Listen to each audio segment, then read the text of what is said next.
Hey guys, welcome back to my channel. अगर आपने subscribe नहीं किया तो प्लीज़ सब्सक्राइब कर लीजिए। और आज हम बात करेंगे द हिंदू न्यूज़पेपर के एक आर्टिकल के बारे में जो आपके एग्ज़ाम पर्सपेक्टिव से बहुत ही बेनिफिशियल है। तो यहाँ पे बात करेंगे स्मॉल न्यूक्लियर मॉड्यूलर रिएक्टर। तो एसएमआर स्मॉल मॉड्यूलर रिएक्टर हैं जो क्या कर सकते हैं ये, क्योंकि क्वेश्चन मार्क लगा तो ये हेल्पिंग और बाहर आ जाती है।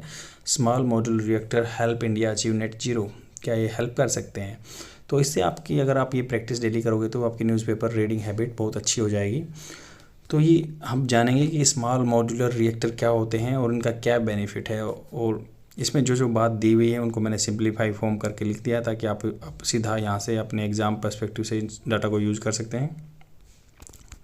तो स्टार्ट करते हैं। The role of small modular reactors in the energy transition. तो ये स्मॉल मॉड्यूलर जो है रिएक्टर्स का क्या यूज है एनर्जी ट्रांजिशन में।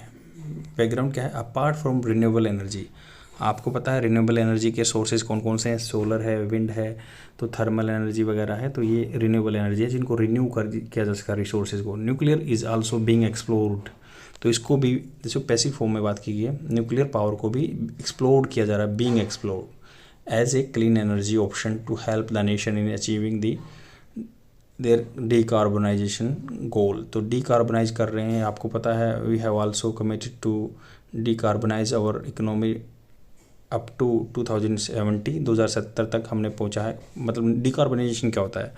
तो जीरो कार्बन एमिशन जो होता है वो ये सिस्टम है कि भाई जितना भी कार्बन एमिशन हो रहा है उसको कार्बन सिक्वेस्ट्रेशन होगा। सिक्वेस्ट्रेशन वापस मतलब जहाँ से आया उसको वापस वहीं भेज देंगे और उसको ख़त्म कर देंगे। मतलब एमिशन तो होगा पक्का, क्योंकि मान लो व्हीकल चलेंगे, there would be some like CO2 emission होगा, तो उसको मतलब एब्जॉर्ब कर लेंगे और सिक्वेस्ट्रेशन कर दिया जाएगा। तो उस गोल में ये हेल्प करेगा nuclear energy. And the IEA international energy agency has projected the global nuclear installed power capacity to rise from 413 gigawatt. जो ग्लोबल लेवल पे न्यूक्लियर इंस्टॉल्ड पावर कैपेसिटी कितनी है? 413 गीगावाट इंटरनेशनल एनर्जी एजेंसी बोल रही है। उनका target क्या है 2021 में? ये है 413 गीगावाट। उसको 871 गीगावाट तक पहुंचा देंगे 2050 तक इंस्टॉल्ड कैपेसिटी को। जितनी कैपेसिटी हम मतलब एनर्जी उससे प्रोड्यूस कर सकते हैं। इनोवेशन, जो एक्सपेरिमेंट होगा, इनोवेशन होगा, खोज होगी nuclear reactor technology. Nuclear reactor की टेक्नोलॉजी में इनोवेशन होगा बोथ इन लार्ज रिएक्टर्स, जो बड़े बड़े रिएक्टर हैं, and in the newer concept of small modular reactor. जो एक नया कंसेप्ट आया स्मॉल मॉड्यूलर रिएक्टर का विल बी इम्पोर्टेंट, ये इम्पोर्टेंट होगा। ये कुछ नहीं होता स्मॉल मॉड्यूलर, बस ये होता कि जो बड़ा न्यूक्लियर रिएक्टर होता है उसका स्मॉल वर्जन होता है। इसके बेनिफिट क्या क्या हैं? क्योंकि जो भी बड़ा न्यूक्लियर प्लांट होता है उसको ऑपरेट करने में या रनिंग कॉस्ट, ओवररन कॉस्ट है उसकी, जो बहुत हाई बर्डन पड़ता है इकोनॉमी पे। And that's why there are several nuclear reactor have installed but they are not running. उनको चलाने में कि खर्चा आ रहा है, इसलिए दिक्कत हो रही है। तो इसलिए छोटे छोटे स्मॉल जो मॉड्यूलर रिएक्टर्स बनाएंगे और उससे की हेल्प से एनर्जी जनरेशन होता जाएगा, उनको ओवररन कॉस्ट कम लगेगी। उसमें क्या फिर एक वो एज ए पैक, मतलब कोई भी फैक्ट्री में जस्ट उसको मैन्युफैक्चर कर दिया जाएगा और ऑटोमेटिकली मतलब किसी भी प्लेस पे उसको ले जाके प्लेस किया जा सकता है एज ए यूनिट, मतलब सिंगल यूनिट उठा के वहाँ से दूसरी जगह ले जाया जा सकता है। इसलिए इसके थोड़े बेनिफिट हैं कि जो एनवायरनमेंट के कंसर्न है, मान लो कहीं पे मतलब ज़्यादा पॉल्यूशन हो रहा है तो we can shift to another place, या कहीं पे ऐसे लगा सकते हैं जहाँ पे कम मतलब इफ़ेक्ट पड़े। तो small physically a fraction of the size of the conventional nuclear reactor. Small क्या होता है? छोटा होता है फिजिकली, उसकी अगर मतलब डायमेंशन देखेंगे तो छोटा होता है। फ्रैक्शन ऑफ द साइज मतलब छोटा पार्ट होता है कन्वेंशनल न्यूक्लियर रिएक्टर का। मॉड्यूलर क्या होता है? Making it possible for systems and components, जो भी इसका सिस्टम है न्यूक्लियर रिएक्टर का या कंपोनेंट्स हैं, टू बी फैक्ट्री असेंबल्ड, तो ये फैक्ट्री में असेंबल हो जाएंगे and transported as a unit to the location for the installation. Factory में असेंबल हो जाएंगे एज ए यूनिट, पूरी फुल यूनिट जो है लोकेशन पे पहुंच जाएगी इंस्टॉल करने के लिए। ये मॉड्यूलर होता है। तो आपने मॉड्यूलर किचन का कंसेप्ट भी सुना होगा। रिएक्टर्स हार्नेसिंग न्यूक्लियर फ्यूजन, तो ये हार्नेस कर रहे हैं न्यूक्लियर फ्यूजन को to generate heat for electricity, heat जो इलेक्ट्रिसिटी की है फॉर द इलेक्ट्रिसिटी प्रोडक्शन और डायरेक्ट एप्लीकेशन। कैपेसिटी क्या है इसकी? Ranging from less than 30 megawatt, 30 megawatt से लेके 300 प्लस मेगावाट तक पहुँचेंगे। क्लासिफिकेशन क्या है इसकी?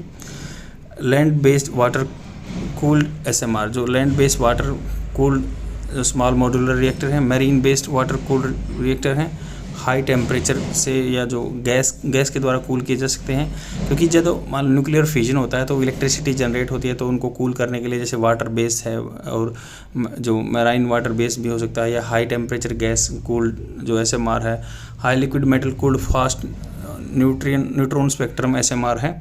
स्टेटस ऑफ डेवलपमेंट ग्लोबली क्या है? एट प्रेजेंट नियर अबाउट 80 जो SMR design are in the development and licensing stage हैं, a few of them are in the deployment on operational stage. मतलब 80 हैं लगभग डिज़ाइन जो अभी डेवलप हो रखे हैं, लाइसेंसिंग स्टेज पे हैं। फ्यू ऑफ देम कुछ उनमें से डिप्लॉयमेंट है और ऑपरेशनल स्टेज पे है, उनको डिप्लॉयमेंट किया जा सकता है। मैन्युफैक्चरिंग ऑफ साइट, मतलब इनको मैन्युफैक्चरिंग ऑफ साइट किया जा सकता है। कैसे? This can be significantly save construction time, बनाने का टाइम बचता है इससे, unlike the conventional nuclear power reactor that were built on site, जो एक ही जगह पे बनाए जाते हैं, उसी साइट पे बनाए जाते हैं। ये फैक्ट्री में असेंबल हो जाएगा, ऑटोमेटिकली उसको ट्रांसफर कर देंगे, इंस्टॉल कर देंगे, टाइम बचाता है। लो रनिंग कॉस्ट, इनको चलाने में कम कॉस्ट लगती है, लेसर फ्यूल लगता है, कम स्टाफ चाहिए होता है और इंक्रीज एफिशिएंसी बढ़ जाती है, मतलब कम ईंधन से ज़्यादा एनर्जी प्रोड्यूस करता है। बेटर कंट्रोल एंड फ्लेक्सिबिलिटी, ये जनरेट करता है लेस इलेक्ट्रिसिटी, कम इलेक्ट्रिसिटी जनरेट करता है। डिमांड इज डाउन, तो इसके जनरेट करेगा लेस इलेक्ट्रिसिटी को when demand is down, demand कम है। And particularly useful for remote location, have variable power generation requirement, जहाँ पे पावर जनरेशन रिक्वायरमेंट अलग अलग रहती है तो वहाँ पे इसको अफोर्ड किया जा सकता है, ये मतलब उसी हिसाब से प्रोड्यूस कर देगा। सेफ्टी फीचर्स क्या हैं? Do not need a power supply, power supply की जरूरत नहीं है इसमें। Can handle accidents without the assistance of a person और ए कंप्यूटर, तो मतलब आदमी की ज़रूरत नहीं है, कंप्यूटर की ज़रूरत नहीं है, ये ऑटोमेटिकली सबसाइड कर देगा, फायर को एक्सटिंग्विश कर सकता है। अगर कोई ऐसा मतलब ट्रावर्सिटी होती है तो दुर्दशा होती है तो। SMR एंड SDG, तो small modular reactor can help a key role in the cleaning energy transition, तो ऑटोमेटिकली हम क्लीन एनर्जी की तरफ बढ़ेंगे, while also helping country to achieve sustainable development, जो गोल है 7 नंबर, एक्सेस टू एनर्जी। आपको पता है 17 सस्टेनेबल डेवलपमेंट गोल, उनमें से 17 सस्टेनेबल डेवलपमेंट गोल 7वां क्या है? यूनिवर्सल एक्सेस टू एनर्जी, उसको प्रमोट करेगा। वे अहेड क्या है? रास्ता क्या है इसका, फ़ायदा क्या है आगे? स्टैंडर्डाइजेशन ऑफ डिज़ाइन, जो भी डिज़ाइन उनको स्टैंडर्डाइज करो, सब सिमिलर होने चाहिए।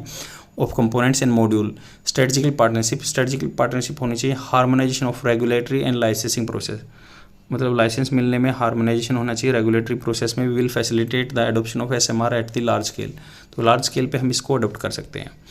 द एग्जिस्टिंग सेफ्टी असेसमेंट, जो एग्जिस्टिंग चल रहे हैं safety assessment methodology should be updated, जो एग्जिस्ट है सेफ्टी असेसमेंट मैथोलॉजी, मतलब सेफ्टी इसमें कितनी है उसको मैथोलॉजी को अपडेट करना चाहिए। Availability of the low cost finance, तो इसको अवेलेबल कराना चाहिए कि फाइनेंस सस्ता मिले इनको। Inclusion in the green taxonomy, तो ग्रीन टेक्सोनॉमी में इसको इंक्लूड कर लेना चाहिए, ग्रीन टैक्स लगता है जो। And utilisation of the innovative financing, जो इनोवेटिव खोज करने के लिए जो फाइनेंसिंग होती है उसको यूज़ करो। Instrument such as the green bonds को यूज़ करो। Availability of the required skill personal, जो भी स्किल मैन पावर की जरूरत है काम करने के लिए across the value chain of the engineering या करनी है या design, testing, inspection and construction में स्किल मैन पावर होनी चाहिए, तब हम इस चीज़ का स्मॉल मॉड्यूलर रिएक्टर का यूज़ कर सकते हैं। यही आज का आर्टिकल था, प्लीज़ शेयर कर दीजिए अपने फ्रेंड में और डेली देखते रहो। Thank you very much, bye.